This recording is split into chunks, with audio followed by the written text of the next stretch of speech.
You know, there's a very peculiar and often painful predicament that spiritually awakened people find themselves in when it comes to romantic relationships.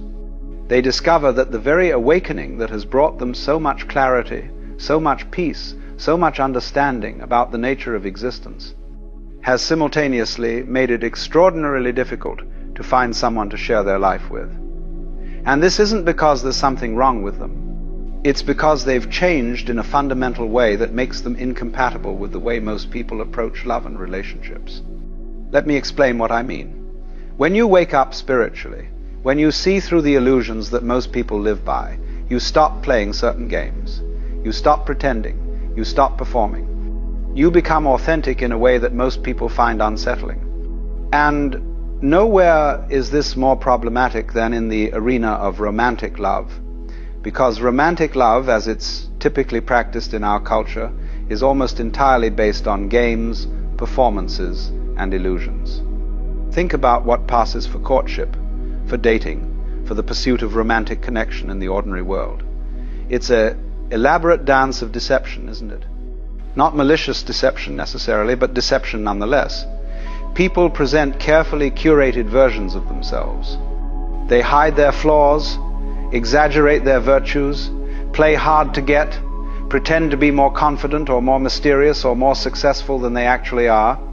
The whole thing is a performance, a game of strategy and manipulation, even when it's done with the best of intentions. But the awakened person can't play this game anymore. They've lost the ability to be inauthentic. They can't pretend to be something they're not. They can't play coy or mysterious when they're fundamentally transparent. They can't engage in the push and pull, the advance and retreat, the testing and withholding that characterizes ordinary romantic pursuit. And so they immediately find themselves at a disadvantage in the conventional dating world. Moreover, the awakened person has seen through one of the fundamental illusions that drives romantic seeking, which is the belief that another person can complete you, can make you whole, can fill the emptiness inside you. They've discovered that you are already whole, that there is no emptiness that needs filling, that the sense of lack that drives most romantic pursuit is itself an illusion. And once you've realized this, once you've tasted the completeness of your own being, you can't go back to seeking completion in another person. But here's the problem. Most people who are available for romantic relationships are precisely those who are seeking completion. They're looking for someone to make them happy, to give them a sense of purpose, to validate their existence, to fill their inner void. This is what drives the romantic quest for most people. And when such a person encounters someone who isn't seeking these things, who doesn't need them to feel complete, who is already whole in themselves, there's often a lack of chemistry, a lack of the familiar romantic tension. You see, what we call chemistry in romantic relationships is often just the resonance of two incompleteness patterns recognizing each other. Two people who both have a void meet, and their voids fit together in a complementary way. He needs someone to take care of. She needs someone to take care of her. He needs someone to validate his masculinity. She needs someone to make her feel secure. The needs lock together like puzzle pieces, and we call this falling in love. But the awakened person doesn't have these needs, or at least not in the same desperate way. And so when they meet someone who is driven by these needs, there's no lock, no click, no spark of recognition. The other person feels that something is missing, though they usually can't articulate what it is. They might say the awakened person is too detached, too independent, too self-sufficient. What they're really sensing is the absence of neediness, and neediness is what they're unconsciously looking for because it matches their own. There's another aspect to this difficulty, which has to do with the nature of authentic relating. The awakened person has learned to relate from presence, from simply being with another person, without agenda, without trying to get something, without performing or manipulating. This is a very rare and precious kind of relating, but it's not what most people are looking for in romantic connection. Most people want intensity, drama, the highs and lows of passionate attachment. They want to feel swept away, to experience the drug-like effect of romantic infatuation, to lose themselves in another person. But the awakened person can't provide this because they've seen through it. They know that what's called romantic passion is often just the excitement of two egos trying to consume each other, two separate selves trying to merge into one to escape the pain of their imagined separateness. The awakened person offers something different. They offer genuine presence, authentic connection, the meeting of two beings who recognize their essential oneness while honoring their apparent difference. But this doesn't feel like falling in love to someone who's waiting for that euphoric high of romantic infatuation. It feels too calm, too stable, too grounded. Where's the excitement? Where's the obsession? Where's the feeling of being unable to live without the other person? And so the awakened person is often passed over. They're too peaceful for people who are addicted to drama. They're too authentic for people who are comfortable with masks. They're too whole for people who are looking for someone to complete them. They're dismissed as boring or unromantic or emotionally unavailable, when really they're just operating at a different level of consciousness. Let me tell you about another problem. The awakened person tends to see people very clearly. They see through the social masks, the personas, the carefully constructed self-images that people present. They see the insecurity beneath the confidence, the fear beneath the bravado, the neediness beneath the independence. And while they see all this with compassion, without judgment, this clarity makes it very difficult to participate in the romantic illusion. You see, romantic love, as it's typically practiced, requires a certain amount of projection, of fantasy, of seeing the other person not as they are, but as you want them to be. You project your ideals onto them, you see them through rose-colored glasses, you fall in love not with the actual person, but with your idea of the person. This is why people often say after a relationship ends, I didn't really know them at all. But the awakened person can't do this. They see too clearly. They see the actual person, with all their conditioning, all their wounds, all their patterns and limitations. And while they can love this person, they can't romanticize them in the way that ordinary romantic love requires. They can't pretend the person is something they're not. They can't lose themselves in a fantasy. This clarity, this ability to see what is, makes the awakened person a very uncomfortable romantic partner for most people. Because most people, when they're being seen clearly, feel exposed, vulnerable, even attacked. They've built their identity on certain illusions about themselves, and they need their romantic partner to support these illusions, to reflect back to them the image they want to believe in. But the awakened person can't do this. Their very presence, their very way of seeing, threatens these comfortable illusions. There's also the matter of pace. The awakened person is comfortable with slowness, with taking time, with letting things unfold naturally. They're not in a hurry because they're not trying to fill a void or escape from themselves or prove something. They can be patient, can allow a relationship to develop organically, can let intimacy deepen gradually. But most people in the romantic marketplace are operating with a sense of urgency. They're getting older, their biological clock is ticking, all their friends are coupled up, they're tired of being alone. They want things to move quickly. They want to know after 3 dates whether this is going somewhere. They want commitment. They want certainty. They want to lock things down. And the awakened person, with their natural slowness, their lack of urgency, their comfort with uncertainty, seems indecisive, uncommitted, unavailable.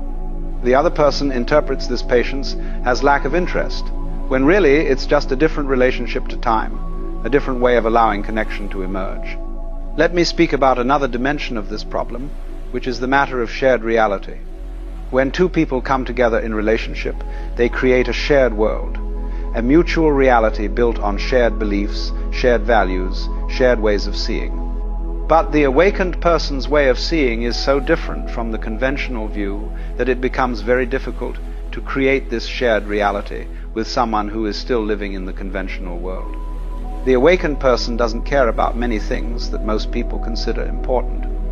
Social status, career advancement, accumulating possessions, keeping up with trends, what other people think. All the usual concerns of social life seem rather trivial to someone who has awakened to the deeper dimensions of existence. This doesn't mean they're irresponsible or can't function in the world, but their priorities are different, their values are different. And when you're in relationship with someone whose priorities are fundamentally different from yours, there's a constant friction, a constant sense of not being on the same page. The conventional person wants to talk about their career goals, their plans for retirement, what kind of house they want to buy, where they want to go on vacation. The awakened person is interested in the nature of consciousness, the mystery of existence, the present moment, the depth beneath the surface of things. Neither perspective is wrong, but they're operating in different dimensions, and it's very difficult to meet across that gap. The awakened person feels lonely in the relationship because the other person can't meet them where they actually are. The conventional person feels frustrated because the awakened person doesn't seem to care about the things they think are important. There's also a certain loneliness that comes with awakening that makes romantic connection more difficult. When you wake up, you realize that no matter how close you are to another person, no matter how intimate the connection, you're ultimately alone. Not alone in a sad sense, but alone in the sense that your experience is uniquely your own, that no one can truly know what it's like to be you, that there's a fundamental mystery to your own existence that can never be fully shared or communicated.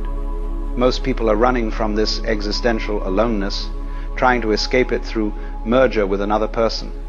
This is one of the unconscious drives behind romantic seeking.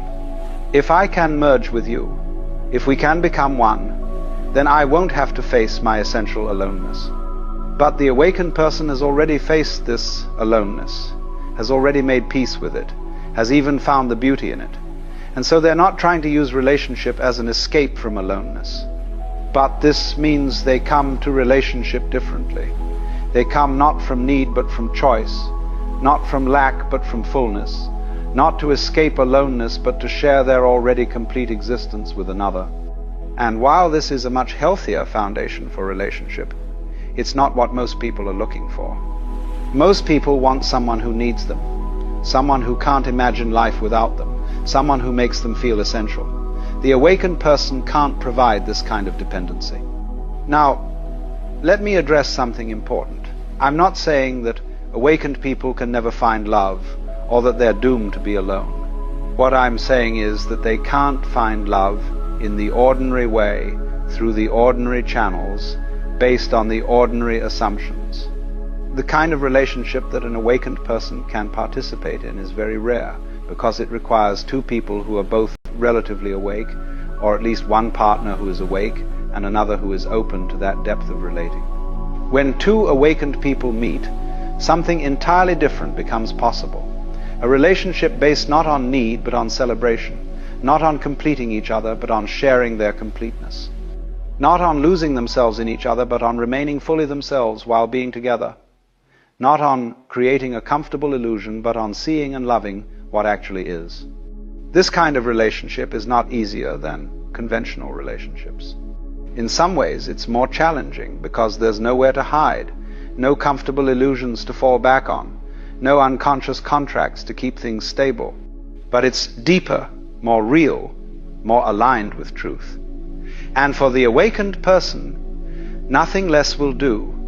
The problem is finding such a person. They're rare, very rare. Most people who are available for relationship are not awakened. They're still playing the conventional game, still seeking completion in another, still operating from their wounds and neediness. And the awakened person can't pretend to be at that level anymore. They can't go backwards. They can't unknow what they've learned. So what often happens is that the awakened person goes through a period of being alone, not by choice but by circumstance. They're not closed to relationship, but they can't settle for the kind of relationships that are available to them. They can't participate in the games, can't provide the neediness that others are looking for, can't play the roles that conventional romance requires. This period of aloneness can be very difficult, especially at first. There's grief in it, the grief of realizing that you've grown beyond the kind of connection that used to be available to you. There's loneliness, the recognition that you're operating at a frequency that few others are tuned to. There's frustration at the difficulty of explaining to others why you can't just get out there and date or lower your standards or be more open. But this period of aloneness is also necessary. It's a time of deepening, of learning to be truly comfortable with yourself, of discovering that you don't need romantic relationship to be complete. And paradoxically, it's often when someone has fully accepted their aloneness, when they've stopped seeking and grasping and trying to make relationship happen, that they become available for the kind of deep connection that's actually possible for them. Because here's the thing, when you're no longer desperate for connection, when you're genuinely okay with being alone, when you've stopped trying to use relationship to fill a void, you become much more attractive to the rare person who is also operating from this place of wholeness, recognizes fullness is drawn to fullness. Two people who don't need each other can actually choose each other, and that choice has a completely different quality than the grasping neediness that drives most romantic connection. So in a sense, the difficulty that awakened people have in finding love is itself a kind of purification process.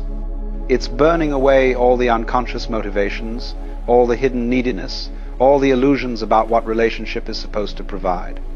And what remains, if they're patient, if they don't settle, if they stay true to what they've realized, is the possibility of something much deeper than what most people call love. This is not much comfort when you're going through it, when you're spending another evening alone while everyone else seems to be paired up, when you're wondering if something is wrong with you, if you're too picky, too difficult, too different.